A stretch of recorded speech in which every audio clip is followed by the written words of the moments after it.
And this is Vishwajit is here. आज की इस वीडियो में मेरा जो ये वीडियो होने वाला है, ये मैंने अपने आप को मैंने अपने आप को प्रॉमिस किया था कि हर दिन 1% बेहतर बनने की कोशिश करूँगा। उसी की जर्नी में हम आगे बढ़ रहे हैं और आगे बढ़ने की साथ साथ हम अपने दिन में जो कुछ भी हमारा डेली एक्टिविटी है उसी को एनालिसिस करते हुए हमने दिन का पूरा दिन का ही एनालाइज कर रहे हैं। और आज होगा मेरा 16 मतलब 16th day of my life of 29th year.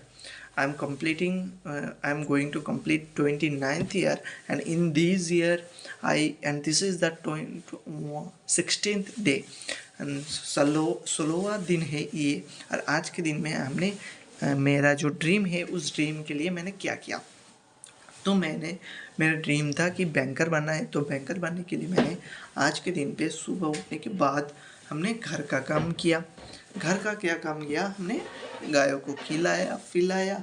फिर हम चले आए क्या करने के लिए, हम गए पानी लेने के लिए। खाने का जो ड्रिंकिंग वाटर है वो हम लाने के बाद हम गए हमारे फील्ड में। वहाँ पे प्याज की खेती होती है। तो प्याज का जो कोली है वो हम क्या करते हैं, वो उसे निकालने के लिए गए थे। फिर निकालने के बाद हमने उसको लेके गए बाजार, उसे भी सेल करने के लिए। उसे होलसेल में रेट में हमने दे दिया।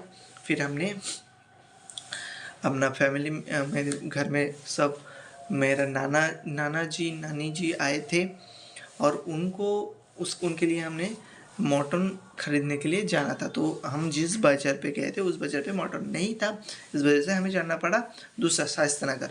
भादुड़िया में नहीं मिला तो शास्त्री नगर गया।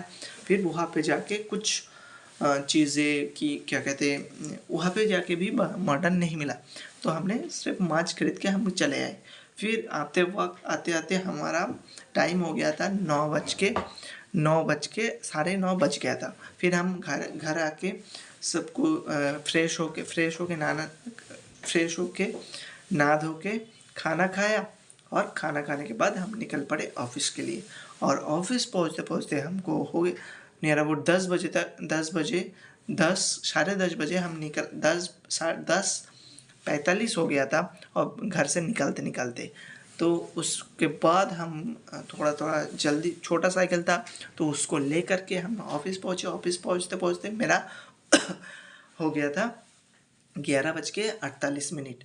तो 11:48 जब हुआ तो उस टाइम पे हमारा पब्लिक हेल्थ मीटिंग चल रहा था। तो वहाँ से भी फ़ोन किया था कि जल्दी आ जाओ, यहाँ पे सर बुला रहा है। तो हमने जल्दी आके मीटिंग में गया, लेकिन वहाँ पे देखा कि मीटिंग हमारा सेशन अभी नहीं होगा, कुछ देर बाद होगा। तो हमने वहाँ से उठ के आया। यहाँ पे आने के बाद हमने अपना ऑफिस जो भी मीटिंग के लिए पीपीटी बनाना था वो बना के कंप्लीट किया। फिर हमने क्या किया, हमने अपना जो भी लेक्चर वो पीपीटी बनाने के बाद हमने जो पढ़ाई था उस पढ़ाई से हमने रीजनिंग का एक चैप्टर कंप्लीट करने की कोशिश कर रहा था।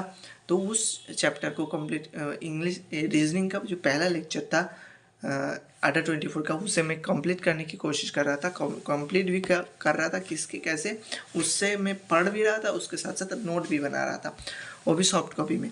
तो नोट बनाते हमने पढ़ लिया और नियर अबाउट और अभी भी 10 मिनट के आसपास बाकी है, उसमें वो करना बाकी है, लेकिन वो करके तब जाके मैं ऑफिस से निकलूँगा। तो आज लगता है मैं रीजनिंग का कुछ किया और इंग्लिश का जो 8 वर्ड किया, उस 8 वर्ड को मैं हर रोज़ इसी तरीके आज से काल से जैसे मैंने शुरू किया है ना, जो 10 से 15 मिनट इंग्लिश में बातें करना है। और उसमें हम सिर्फ इंग्लिश वर्ड पे ही फोकस करेंगे कि हर रोज़ मैं ये वर्ड सीख रहा हूँ तो इस वर्ड पे हमको फोकस करना है। तो उसमें क्या होगा, वो मेरा इंग्लिश कॉन्फिडेंस, इंग्लिश की जो एफिशिएंसी वो भी बढ़ेगा, उसके साथ साथ इंग्लिश का वोकैब भी बढ़ता रहेगा और मेरा इंग्लिश का प्रैक्टिस भी होता रहेगा। और मैं तो आज रीजनिंग कर रहा, मैथ अभी हुआ नहीं और इस हफ्ते में मेरा टारगेट था आज के दिन और आज के दिन तक मेरा टारगेट था कि मैथ और रीजनिंग का एक एक चैप्टर ख़त्म करना। मैंने वो नहीं कर पाया, ये दुख की बात है। लेकिन चलो कोई नहीं है, हम तो कुछ ना कुछ कर रहे हैं। लेकिन इस तरीके से चलने पर तुम्हें बैंकिंग एग्ज़ाम क्रैक करने में 2025 के 2026 भी लग जाएगा बैंकिंग एग्ज़ाम क्रैक करने में। तो इसीलिए बच्चे तुम अच्छे से पढ़ाई करो, अच्छे से मतलब जेन्युइन तरीके से पढ़ाई करो। ऐसे रीजनिंग क्या, इससे खुश नहीं होना है। सिर्फ रीजनिंग से कम नहीं चलेगा, तुम्हें हर रोज़ एक एक सब्जेक्ट के लिए एक एक घंटा देना पड़ेगा। रीजनिंग के लिए 1 घंटा, मैथ के लिए 1 घंटा। और किसी दिन आके अगर तुम ये कह सको कि मैंने आज के दिन रीजनिंग का 1 घंटा दिया और उसमें 1 घंटा अपना एक घंटा लेक्चर का पीपीटी बनाया, लेक्चर का नोट बनाया, उसके साथ तुम अगर ये कह सकते हो कि मैथ का नोट बनाया, उसके साथ मैथ का 1 घंटे का लेक्चर कंप्लीट किया, उसका नोट बनाया, उसका प्रॉपर नोट बनाया, उसके बाद तुम अगर ये कह सकते हो कि तुमने इंग्लिश का एक लेक्चर कंप्लीट किया, उसका नोट बनाया, तब जाके वो दिन का काम पूरा होता है। और ये तुम्हारा रेगुलर काम होना चाहिए। लेकिन ये सारे काम छोड़ करके तुम दूसरे काम कर रहे हो जो तुम्हारा काम ही नहीं है। वो काम तुम किसी को देके, वो काम तुम्हारा प्रायोरिटी होना नहीं चाहिए था।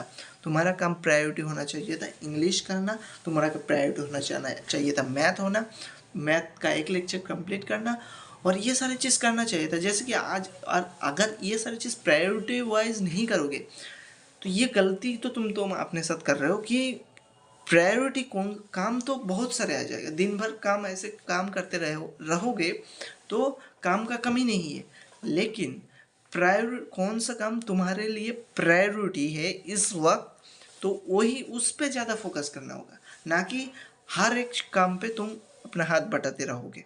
तो ज़िंदगी भर उसी तरीके से, अभी 29 साल हो रहा है ना तुम्हारा, तो 29 साल के बाद 30 साल भी उसी तरीके से जाएगा, 31 साल भी उसी तरीके से जाएगा। तो ज़िंदगी कम पड़ जाएगा काम करते करते, लेकिन ज़िंदगी का असल मकसद नहीं मिलेगा। तो इसीलिए कह रहा हूँ कि थोड़ा सा फोकस पढ़ाई पे कर लो तो ज़िंदगी सुधर जाएगा। Thank you. जय हिंद, जय भारत। आज मुझे लग रहा है मैंने 1% बेहतर नहीं बना पाया, लेकिन कोशिश करने के वालों की कभी हार नहीं होती। और ये जो कुछ भी काम मैं कर रहा हूँ, अपने आप को प्रॉमिस किया, काल सैटरडे शनिवार है, काल सैटरडे के दिन हमारा फील्ड में बहुत सारा काम रहेगा। लेकिन उससे भी मैंने 20 मिनट कम से कम नया वर्ड नहीं सीख पाऊँ, लेकिन मुझे जो है उससे सीखने की कोशिश करूँगा। जो भी मैंने किया उससे ही रिपीट करूँगा। लेकिन ये 2 वीडियो कल बनाऊँगा। ये मेरा प्रॉमिस है। जय हिंद, जय भारत।